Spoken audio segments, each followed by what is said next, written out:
My name is Jason Miller. I toil away as a laborer in a modest factory, lacking any noteworthy qualifications. Straight out of high school, I plunged into the workforce, compelled by financial constraints that rendered quitting an unattainable luxury.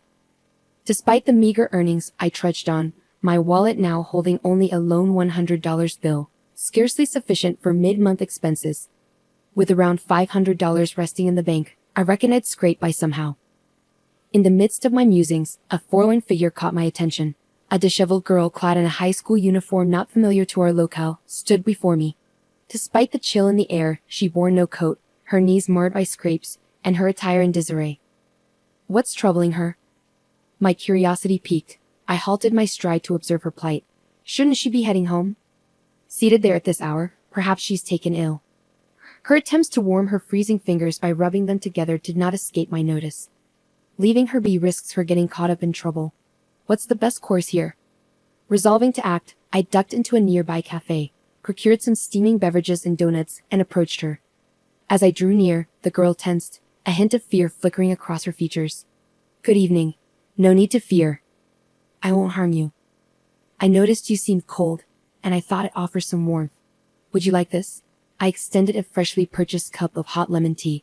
She tentatively accepted, pressing the warm cup to her cheek for comfort. Are you hungry? Hunger only worsens the cold. Here, would you care for a donut? Uncertain of her preferences, I selected one at random, wondering if she'd receive it. With a soft thank you, she accepted the offering. Aren't you heading home? She shook her head in response, but offered no explanation. Could she have fled her home, I pondered, wary of delving too deeply into her circumstances. Then, a gust of wind lifted her skirt, revealing a network of painful wounds on her legs. What happened? She hastily concealed her legs, but not before I caught sight of the injuries. Did someone hurt you? Were you attacked? Her demeanor stiffened, reluctant to divulge. All right, no need to talk if you don't wish to, but lingering here puts you at risk. How about heading home? In a barely audible voice, she murmured. No. I was planning to go to my dad's, but it's quite a distance away. Her father's place, so she's staying with her mother now. I couldn't fathom the complexity of her situation, sensing it wouldn't resolve easily. Have you tried calling your dad? Maybe he can come get you. I don't have the number. I don't even have a phone, she replied, surprising me with her lack of a cell phone in this day and age. Do you know the address? Can you show me where it is? I inquired, to which she nodded, producing a small piece of paper bearing an unfamiliar address. Is this where you're supposed to meet him? She confirmed with a nod. It seems quite a distance, it's getting late, I remarked, pulling out my smartphone to search the address. The result revealed Greenwood Group, a construction company. I could jot down the number for you to call tomorrow. This is the contact I found linked to that address. Give it a try, you might reach your dad.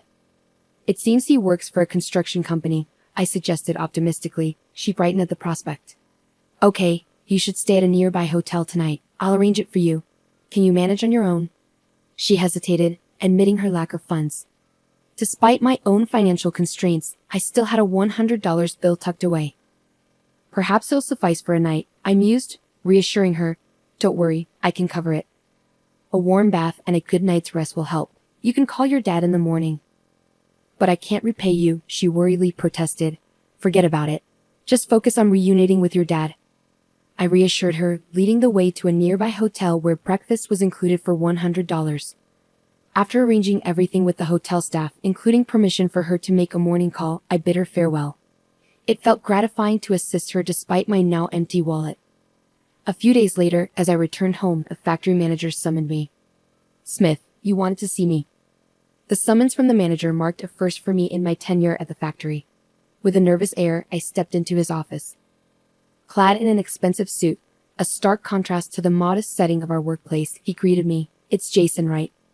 Yes, sir, Jason Miller, I confirmed, my apprehension mounting. You won't need to come back here, he stated bluntly. I beg your pardon?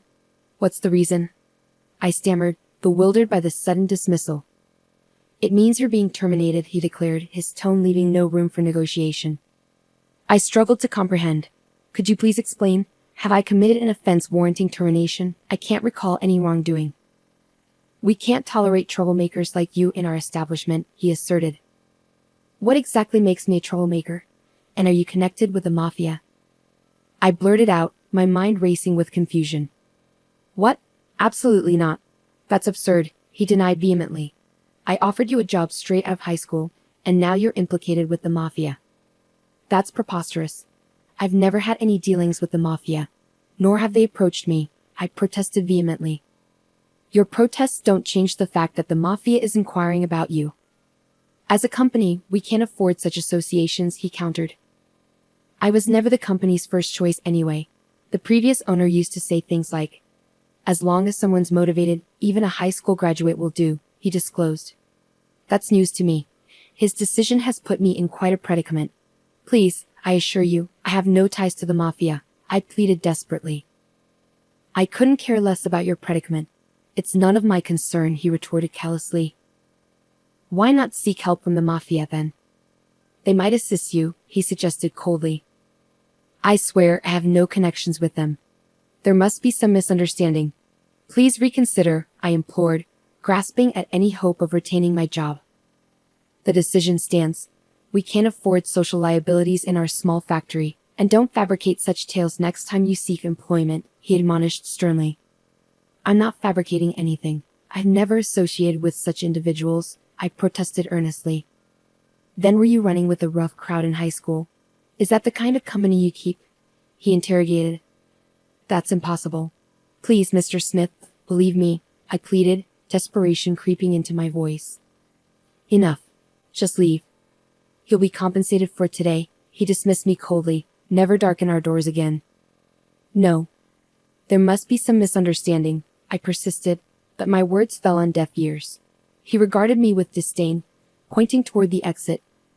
Is that all you have to say? I've heard your side. Now go. I've work to attend to. With a heavy heart, I realized it was the end. In the office, I received a meager envelope, my final paycheck from the company. Were the 15 years of hard work really so inconsequential, reduced to this thin envelope? As I bid farewell to my colleagues, their expressions mirrored my disbelief. Why the sudden departure? It's absurd, they lamented, expressing regret at my forced exit. Yet, despite their sentiments, none dared confront the manager or challenge his decision, fearing they'd meet a similar fate. With a farewell and a wish for their well-being, I departed from the gates of the company I had faithfully served for 15 years.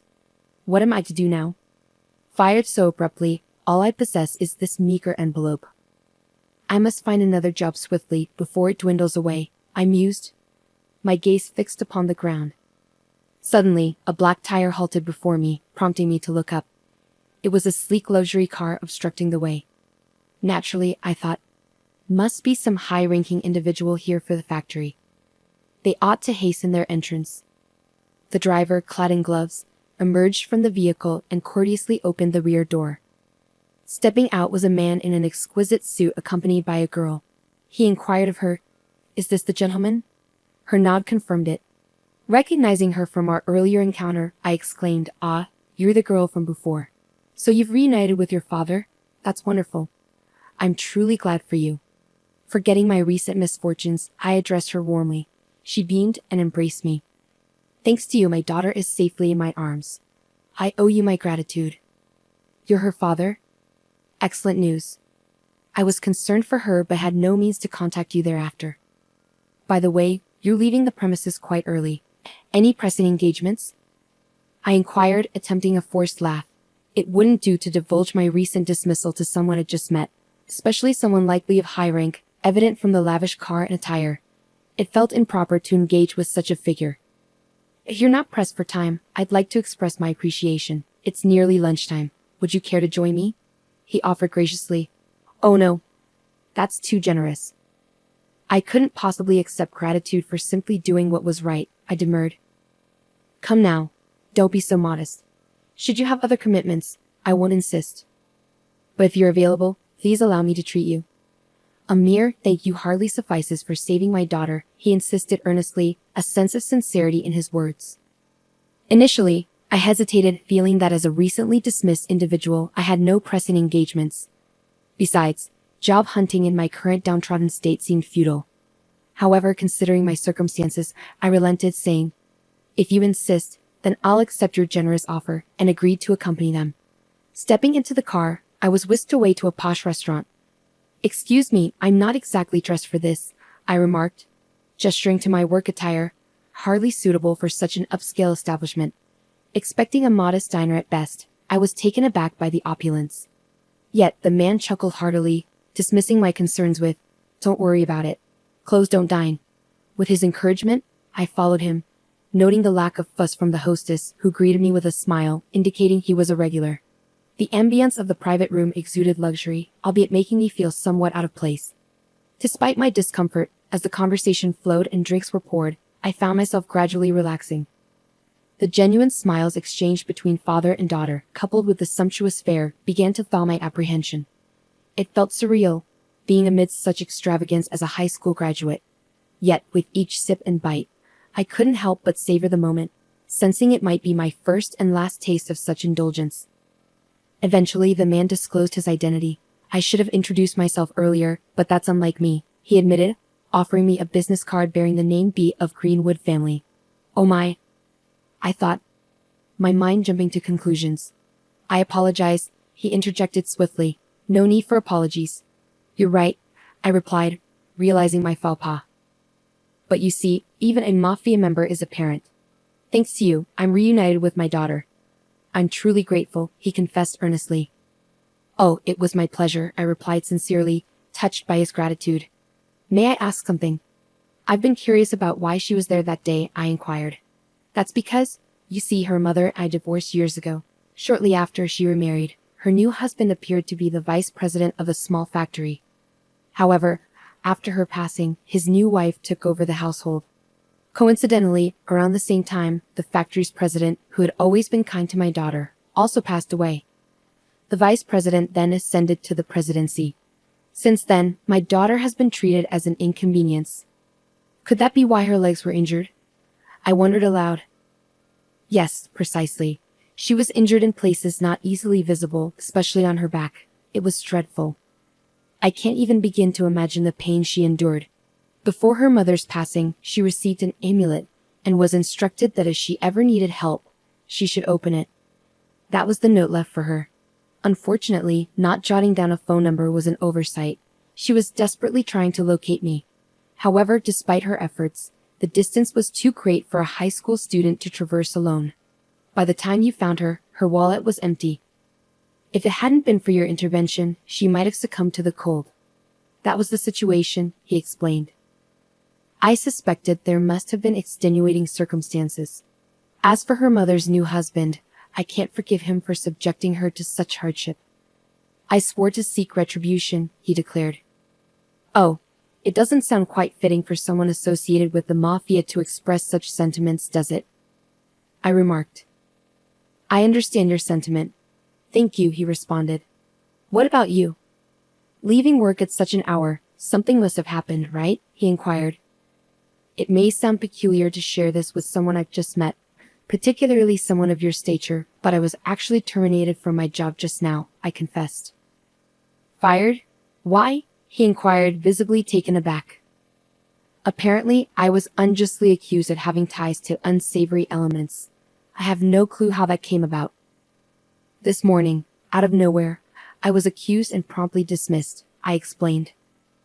"Hold on a moment," he said, beckoning over an executive nearby. After a brief exchange in hushed tones, he turned back to me, visibly perturbed. "Idiots," he exclaimed before addressing me directly. "I must apologize profusely. It appears that my colleague is at fault here," he said apologetically. "Oh, what do you mean?" I asked, bewildered by this sudden turn of events. "I wanted to express my gratitude, so I had my associates look into your situation. They found out where you were employed but wanted to confirm it firsthand. It seems they mentioned our organization's name during the inquiry, which likely led to the misunderstanding about me being associated with antisocial forces. It was a complete setup, and for that, I sincerely apologize. Allow me to rectify this. I'll speak with your manager tomorrow, clarify the misunderstanding, and ensure everything is resolved," he reassured. "No, I'm fine," I replied hesitantly. "You shouldn't be fine. You must be facing difficulties, right?" he persisted. "Well, it wouldn't be truthful to say I'm not troubled. However, returning to work under such management would only repeat the same cycle. I refuse to work under someone who lacks trust in their employees, I asserted. I understand. Do you have another job lined up? He inquired. Unfortunately, no. Truth be told, I have nothing at the moment. If I don't secure something by month's end, I'll be in dire straits. But I'm resolved to stand firm, I confessed. Good for you. In that case, how about I introduce you to a company owned by a friend of mine? They have no connections to the mafia. I believe my friend would appreciate your skills, he proposed. No, thank you. I appreciate the offer and am tempted to accept.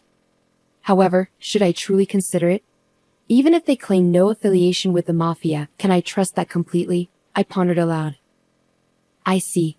Well, should you ever find yourself in need, don't hesitate to reach out. I'm here to assist, he offered with a chuckle. About a month later, finding myself in dire straits, I reached out for his help. Despite numerous job interviews, I remained unemployed. Faced with the prospect of settling for part-time work, he invited me for a drink, ensuring it was on him. It was a humble gesture considering his position, and I accepted, surprised to find such generosity from a mafia member. If it's a bar, you're not asking for much, huh? He quipped. That's not fair. I'm treating you, and you prefer a bar over a fancy restaurant, I retorted. Well, I've never been one for fancy restaurants. They make me feel uneasy. I'm more at ease in a casual bar, I confessed. I see. I suppose I didn't consider that, he conceded. With a beer mug in hand, I replied, I'll take this, thanks, and took a swig. So, have you had any luck finding the job? He inquired. Not yet, unfortunately. Being a high school graduate, it's proving to be quite challenging. I've applied to numerous companies, but no success, I admitted. That's a shame. Say, would you mind assisting me with something? He asked, causing my heart to skip a beat. Being asked for help by someone associated with the mafia didn't bode well in my mind. However, he continued, I understand if you're hesitant, but rest assured, my request is not what you might expect. Even though I'm affiliated with the mafia, not all our endeavors are nefarious.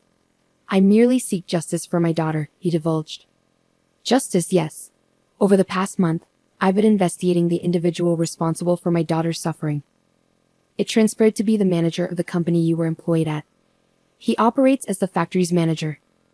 Unlike his predecessor, who wore work attire and engaged with the workforce, this man dons expensive suits and avoids the factory floor entirely. He resides in a luxurious neighborhood over an hour's drive away, which explains his habitual tardiness. Absolutely, a classic example of executive negligence. My daughter practically served as his maid, and it appears she wasn't even adequately nourished. Reduced to tears while eating a single bagel. Unbelievable, isn't it? Yes, unfortunately, it's true. How could he treat my daughter in such a despicable manner? He muttered, frustration evident as he finished his beer. Hence, my desire for retribution for my daughter. But when we talk about revenge, it's not about resorting to anything unlawful. I refuse to risk losing precious time with my daughter by ending up behind bars over a scoundrel like him. So we're approaching this legally. Legally? Yes, hence why I've established a company. What sort of company? It operates within the same industry, but truthfully, it's rather inconsequential. What I'm truly after is seizing control of that company. Seizing control? Yes, precisely. We'll orchestrate a takeover and oust the manager. I possess substantial incriminating evidence against him. He's drowning in personal debt, largely accrued from gambling and the like, and now he's funneling the company's profits to settle his debts. Is that so? Yes. That's precisely why the employees' wages have plummeted. They've seen a significant decline since the passing of the previous manager. That's correct. Our wages took a nosedive following the demise of the previous manager. It's clear now. We were all pawns in his scheme, toiling for his benefit. Hence, my resolve to oust him from the company and transform it into a place where employees are rightfully compensated. What fate awaits the manager once he's ousted? Well, I reckon he'll be in quite a bind. Additionally, it appears his wife married him solely for his wealth. If she discovers he's no longer in power, she'll likely abandon him. Moreover, socially, I'll ensure he's ostracized, making it challenging for him to secure employment elsewhere.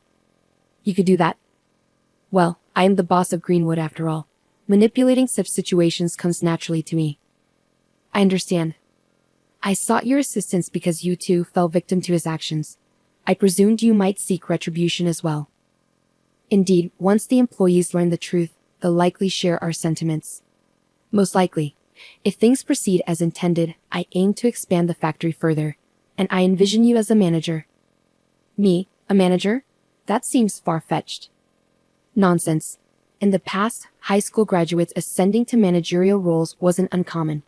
If formal education is lacking, one compensates with experience and diligence. Don't you feel capable? If you're confident in me, I'll give it my best shot. Excellent. Then tonight, we'll toast to the future of our new venture. Thus, unexpectedly, I became entwined in the takeover scheme of the factory that had previously let me go. A month later, after thorough investigation, we devised a plan to inflict significant financial harm on the factory through our takeover. Well, Mr. Smith. Long time no see. Oh, we have a prior acquaintance? It's possible you wouldn't recall a former high school graduate employee. Ah, Jason Miller. You were terminated under the mistaken assumption of having ties to the mafia. Well, that's not entirely accurate. No worries. It led me to secure a favorable position at my current company. I harbor no ill will. Instead, I come bearing a lucrative proposal. A proposition? You mean you wish to engage in business with us? Precisely. Your products boast exceptional quality, a fact I can attest to from my years of service here. Hence, I propose a contract valued at $5 million. $5 million? Indeed. I request the delivery of goods totaling that amount within a fortnight. Upon confirmation of delivery, the $5 million will be transferred. That's quite generous. So shall we proceed with this contract? Of course, I said as I placed the contract on the table, urging him to sign without perusing its contents. He was elated by the mention of $5 million and hastily affixed his signature. Foreseeing the manager's lack of attention to detail, I had expected as much. Yet it still amused me to witness the behavior of a company manager. With the contract signed, he spurred the employees into action, driving them relentlessly and demanding they work without respite. Production surged forward, but when it came time for delivery, complications arose. No delivery company would take on the task, likely due to interference from the Greenwood. In desperation, Smith himself sought out carriers, only for a truck from the Greenwood to conveniently appear. Despite loading the goods and dispatching numerous trucks, delays ensued, with vehicles encountering various issues along the journey. Ultimately, the deadline passed without the goods arriving. I promptly contacted Smith and returned to the factory. The goods didn't arrive by the deadline. Our company has incurred significant losses, I informed him. This is a breach of contract, he protested. No, we fulfilled our end of the agreement. It clearly stipulates in the contract that failure to deliver results in a $5 million payment, I countered. That's preposterous. I wasn't aware of such a clause, he retorted. Mr. Smith, whether you were aware or not, it's clearly outlined here. Claiming ignorance won't absolve you of your responsibilities, I asserted. Impossible. My company doesn't possess $5 million. Then it appears we'll have to acquire this factory. This factory. It's clearly stated here. Even if the mishap occurred due to the carrier's fault, your company assumes full liability. You've signed the agreement, haven't you? Hold on, this is outrageous. Without the factory, it will spell disaster. Indeed, it appears so. No longer will anyone be able to settle the personal debts you've accumulated. How did you become aware of that? That's not all. It's likely your wife will depart as well. It seems she wedded you solely for your wealth. You were aware of all this and orchestrated this contract, he accused. It's not just me who harbors resentment towards you. That's why this course of action was taken. Now, the factory belongs to our company. Pack your belongings and depart, I instructed sternly. Unbelievable. With all my debts, he lamented, sinking into despair. Following his expulsion from the factory, he sought solace with his wife, imploring her assistance in clearing his debts. However, accustomed to a life of luxury, she chose to sever ties with the now destitute manager. Slamming divorce papers onto the table, she callously demanded compensation, further plunging him into insurmountable debt, leaving him in a state of profound suffering. Upon reporting the entire ordeal to the boss, he expressed satisfaction and commended my actions. Henceforth, he'll find no employment with any reputable company. He'll come to truly understand the consequences of betrayal. Yes, may he face torment in the depths of hell, I concurred. Presently you're the manager of this factory. Will you endeavor to expand the company for the benefit of the employees and yourself? My colleague inquired. No. That's not my primary motivation. I didn't undertake this for personal gain. I did it for the sake of my daughter, you, and all the hardworking employees at this factory.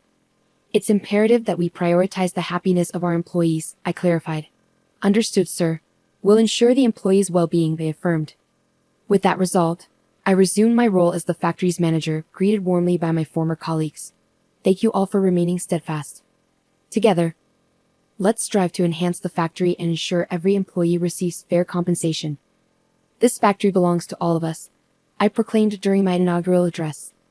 My colleagues erupted into cheers, welcoming me back wholeheartedly.